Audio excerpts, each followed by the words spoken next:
Hey guys, week 3, day number 5. We're out and about for today's home workout video and quick boost.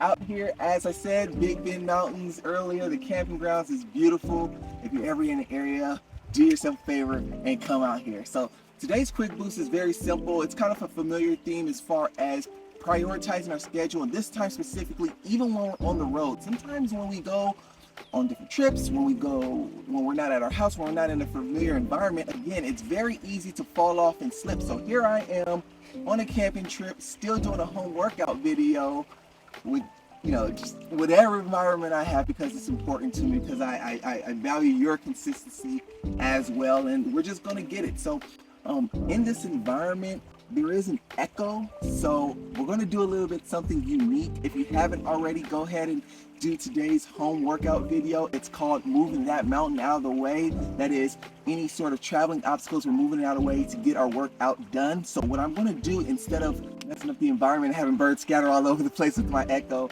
I'm going to end up narrating the video for you. It's going to be a great one. I hope that you enjoy. Take care of that. Moving mountains out of the way. Have a good one. Nice job.